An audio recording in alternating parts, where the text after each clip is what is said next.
Right breaking చూస్తున్నాం. కేసీఆర్ పై మంత్రి కోమటిరెడ్డి వెంకటరెడ్డి కీలక వ్యాఖ్యలు చేశారు. కమిషన్ ఎదుర్కోలేకనే కేసీఆర్ కోర్టుకు వెళుతున్నారని మంత్రి కోమటిరెడ్డి అన్నారు.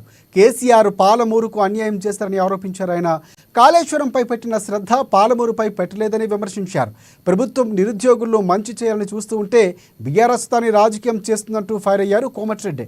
తెలంగాణ ఇచ్చిన పార్టీ కాంగ్రెస్ కాబట్టి పాలించే హక్కు కూడా కాంగ్రెస్కి ఉంటుందని వివరించారు. కేసీఆర్ అసెంబ్లీకి వచ్చి మాట్లాడాలి అని మంత్రి కోమటిరెడ్డి వెంకటరెడ్డి సూచించారు.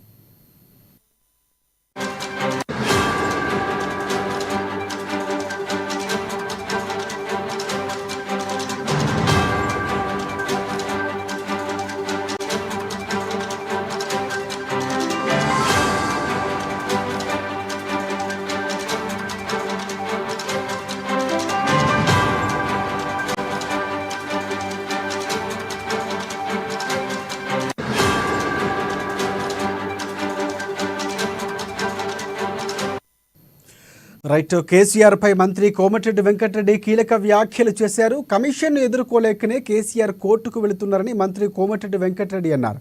కేసీఆర్ పాలమూరుకు అన్యాయం చేశారని ఆరోపించారు. ఆయన కాళేశ్వరంపై పెట్టిన శ్రద్ధ పాలమూరుపై పెట్టలేదని విమర్శించారు. ప్రభుత్వం నిరుద్యోగులకు మంచి చేయాలని చూస్తూ ఉంటే బీఆర్ఎస్ దాని రాజకీయం చేస్తుందని ఫైర్ అయ్యారు. ఆయన తెలంగాణ ఇచ్చిన పార్టీ కాంగ్రెస్ పార్టీ కాబట్టే పాలించే హక్కు కూడా కాంగ్రెస్కి ఉంటుందని చెప్పారు.